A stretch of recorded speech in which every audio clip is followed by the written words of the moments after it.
Ce journal vous est offert par le FPI, Fonds des promotions de l'industrie, votre partenaire privilégié pour la réussite de vos projets.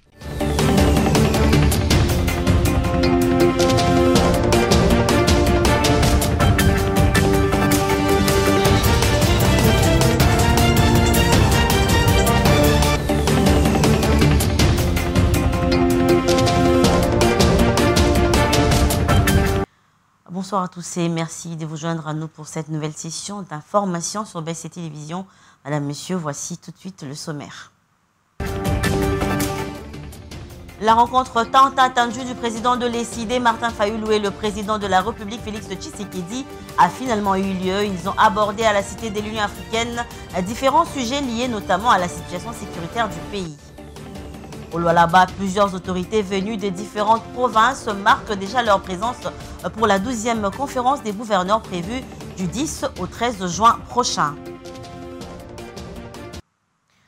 Voilà tout pour le sommaire. Encore une fois, bonsoir et bienvenue si vous nous rejoignez. Après la demande de Martin Fayulu de rencontrer le président de la République, Félix Tshisekedi n'est pas resté indifférent. Il a reçu le jeudi 5 juin 2025 à la Cité de l'Union africaine le président de l'ECID accompagné de quelques membres du parti. Comme convenu, la cohésion nationale était au centre de leurs échanges en cette période où le pays fait face dans sa partie orientale aux atrocités des rebelles du M23 et ses supplétifs. On écoute Martin Fayulu au sortir de cette rencontre avec le chef de l'État qui exprime ses sentiments.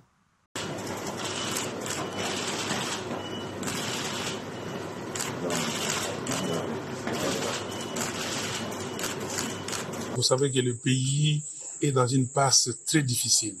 Nous sommes attaqués de partout. Nous avons besoin de la cohésion nationale. Je suis venu pour lui dire que nous n'avons pas 36 solutions. Nous devons créer un camp de la patrie. Donc, les gens qui luttent pour leur pays. Et donc, pour cela, avec toutes ces crises que nous avons, crise sécuritaire, crise sociale, crise politique, la solution, c'est un dialogue. Donc, je lui ai demandé de tout faire pour rencontrer les évêques de la Cinco et les pasteurs de l'ECC pour discuter afin de voir ce pacte social qu'il propose, comment est-ce que nous pouvons le mettre en avant. Donc, il m'a compris et il va donner sa réponse très rapidement. Nous sommes Congolais et nous avons des frères et sœurs qui souffrent, des enfants qui souffrent, des enfants qui dorment à la belle étoile, des enfants et des gens qui meurent tous les jours. Aujourd'hui, à Goma, combien de gens sont morts? Aujourd'hui, à Beni, à Butembo, aujourd'hui, à Bukavu, combien de gens ont été maltraités par des gens qui ont occupé nos territoires, nos localités. Donc, c'est de ça que nous avons parlé. Nous sommes humains. Nous avons lutté dans ces pays. Nous n'avons pas lutté pour que demain les Congos soient balkanisés. Voilà, nous avons dit, lui et moi, et nous sommes dit que jamais sous notre ère que le Congo sera balkanisé. Je suis venu pour ça et pour insister que le dialogue est nécessaire et qu'ils reçoivent les pères spirituels. Merci beaucoup. Et le président de l'Assemblée nationale, Vital Kamerhe, accompagné d'une délégation des députés nationaux congolais, représente la République démocratique du Congo à la cérémonie d'ouverture de la 5e session ordinaire de la 11e législature du Parlement ougandais qui s'est ouverte le jeudi 5 juin 2025 au pays de Yoweri Museveni. Images et commentaires. Le président de l'Assemblée nationale, Vital Kamerhe, avait été convié par son homologue ougandais Anita Annette Among à prendre part en tant qu'un invité d'honneur à la cérémonie d'ouverture de la 5e session ordinaire de la 11e législature du Parlement ougandais qui s'est ouverte le jeudi 5 juin 2025. Arrivé à dans la matinée, le président Vital Kamerhe y a représenté la République démocratique du Congo, accompagné d'une délégation des députés nationaux congolais, dont la questeur adjointe Grace Neema. Ouvrant la cérémonie, la présidente du Parlement ougandais Anita Annette Among a peint un tableau élogieux du bilan de cette 11e législature dont les mandats se terminent au cours de l'année 2025. Les moments forts de cette cérémonie a été marqué par les discours du président Yoweri Kaguta Museveni devant les élus nationaux, conformément à l'article 101 de la Constitution et à l'article 10 du règlement intérieur du Parlement ougandais qui consacre cette cérémonie à l'audition du discours du chef de l'État une fois l'an. Le président ougandais a prononcé un long discours axé essentiellement sur les prouesses économiques réalisées par son pays au cours de ces 5 dernières années, traduites par une augmentation du PIB à une hauteur de 100%, et le doublement du revenu par habitant ainsi qu'une croissance économique positive découlant essentiellement de l'accélération de l'industrialisation, de l'augmentation des exportations et du volume d'échanges avec les pays de la sous-région. Occasion pour le président Kaguta Museveni d'insister sur la nécessité de renforcer la coopération régionale face aux défis sécuritaires persistants à l'est de la RDC afin d'activer une coopération concertée entre pays voisins et bénéfique à tous. Un avis partagé par quelques élus nationaux congolais qui ont fait les déplacements de Kampala avec le speaker de la Chambre basse du Parlement. Il faut que les choses reviennent en ordre pour que nous puissions toujours vivre dans l'harmonie parce que nous sommes tous un même peuple, nous sommes des Africains, il faut que nous puissions protéger cette relation bilatérale entre l'Ouganda et la RDC.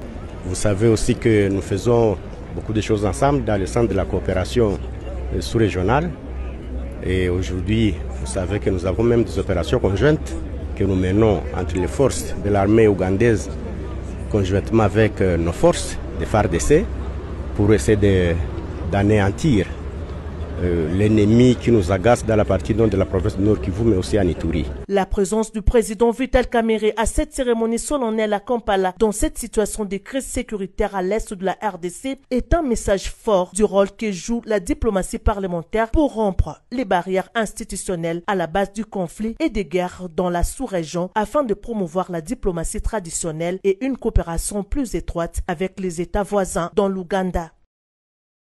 La délégation de la mission d'information de l'Organisation internationale de la francophonie OIF en séjour à Kinshasa a été également reçue par le ministre de la Communication et Médias Patrick Muyaya le jeudi 5 juin 2025, accompagné par la ministre déléguée chargée de la coopération internationale et francophonie Bestine Kazadi.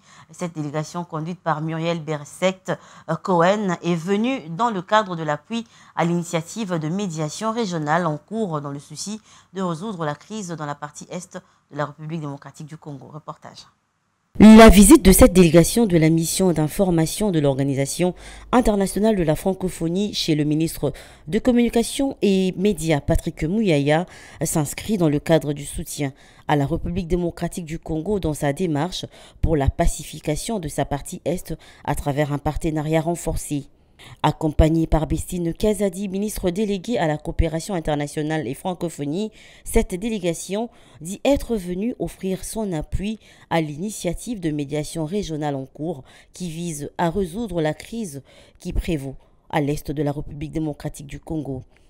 Je suis venue lui présenter la délégation que le chef d'État et de gouvernement des 93 pays de la francophonie a souhaité envoyer au Congo, RDC, pour s'informer directement auprès des autorités ainsi que des associations de la société civile de la situation dans le pays, de la situation dans l'Est du Congo et aussi de parler du renforcement de la coopération entre la francophonie, dont le Congo est le plus grand membre avec le plus de locuteurs francophones, et l'organisation, et de voir que peut faire la francophonie pour renforcer cette coopération, ces échanges, pour soutenir la voie que les autorités du pays ont choisie vers la paix. Arrivée à Kinshasa depuis le lundi 2 juin, cette délégation a clôturé son séjour aujourd'hui, vendredi 6 juin 2025.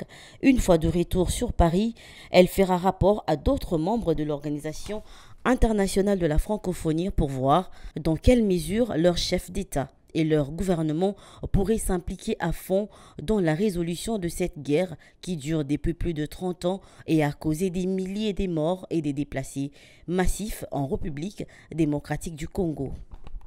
Et dans un communiqué publié le 5 juin 2025, dont une copie nous est parvenue, il est noté que dans le contexte du lancement du nouveau passeport biométrique congolais, le ministère des Affaires étrangères, Coopération internationale et Francophonie tient à rassurer l'ensemble des citoyens ayant introduit une demande de passeport avant l'entrée en vigueur de cette réforme, que toutes les demandes déjà enregistrées seront traitées avec diligence par les services compétents du ministère.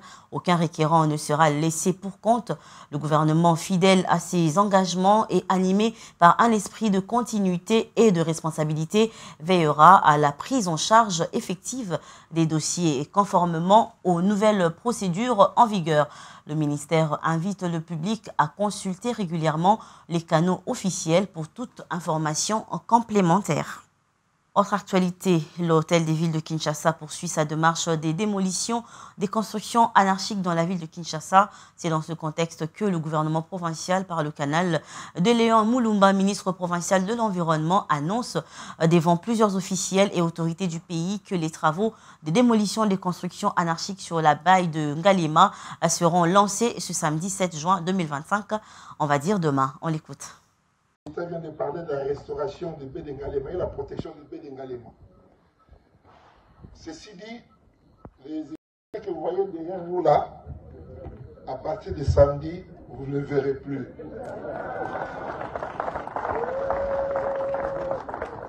Donc, j'invite la presse, c'est surtout pour la presse que je prends la parole.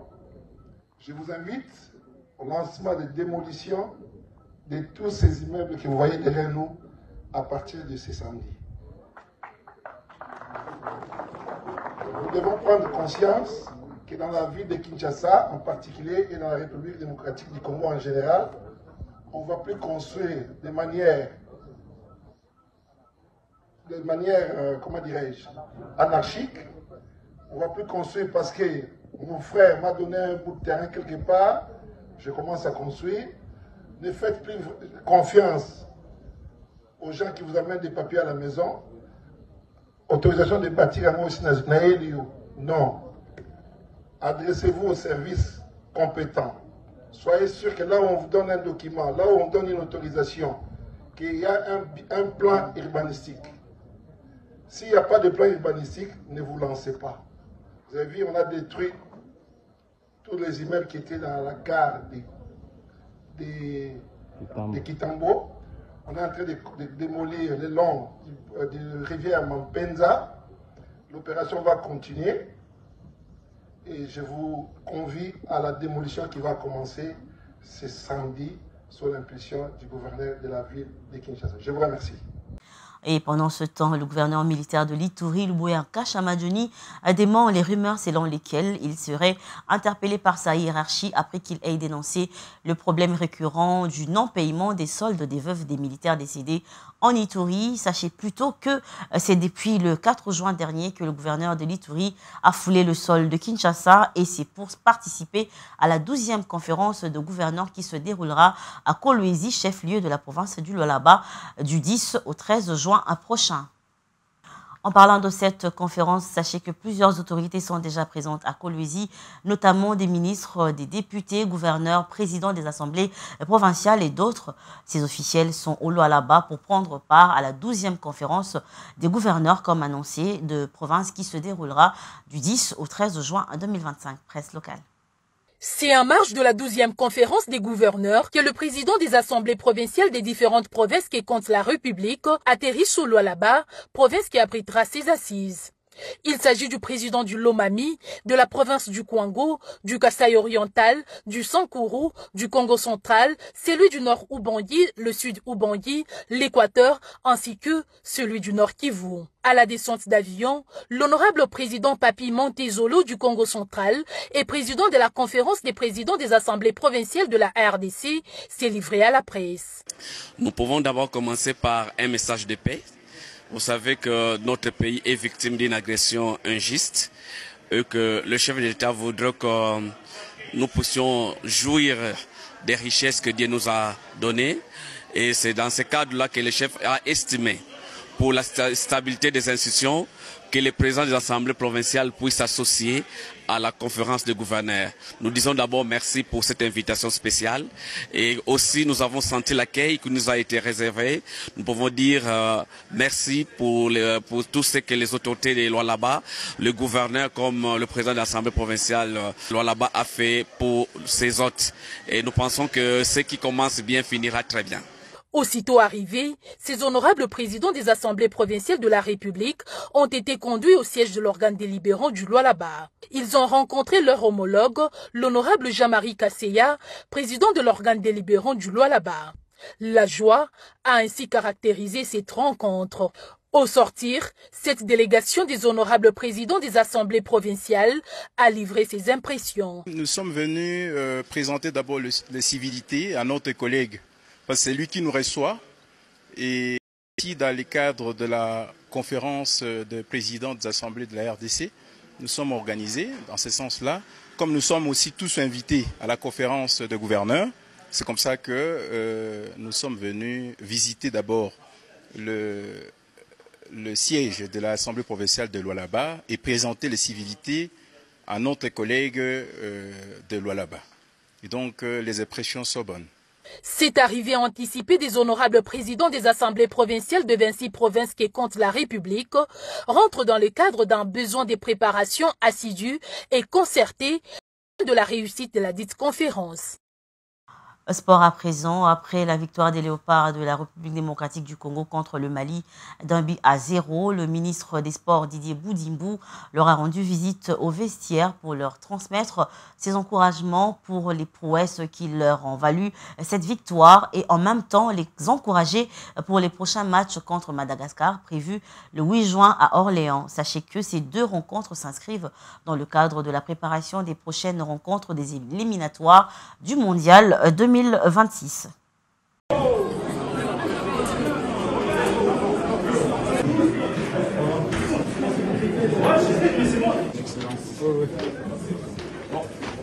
Comme je vous l'ai dit, félicitations. On accueille le ministre et monsieur l'ambassadeur qui est votre soutien pour votre présence. Et puis je vous laisse la parole pour dire un mot.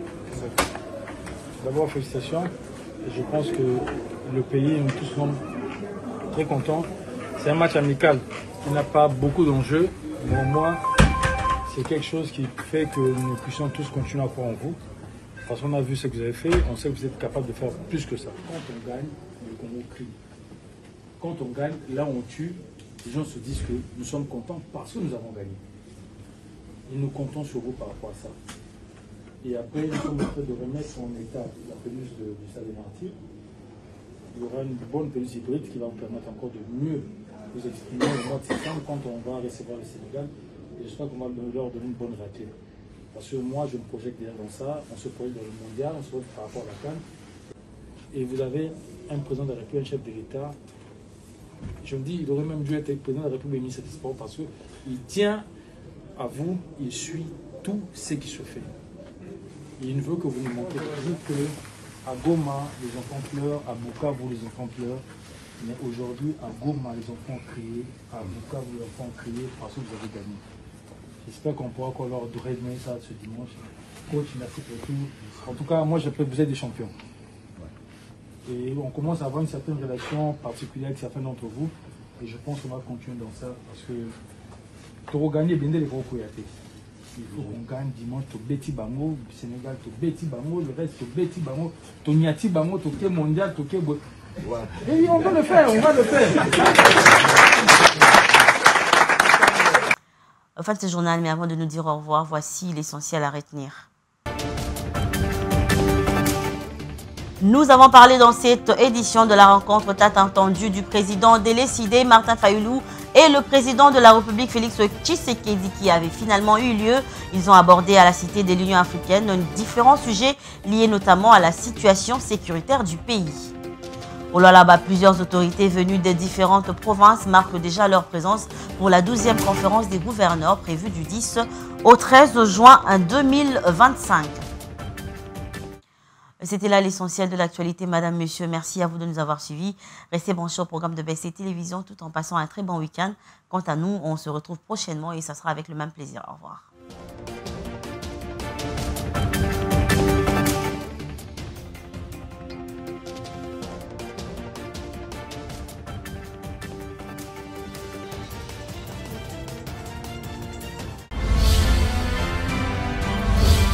Ce journal vous est offert par le FPI, Fonds des promotions de l'industrie, votre partenaire privilégié pour la réussite de vos projets.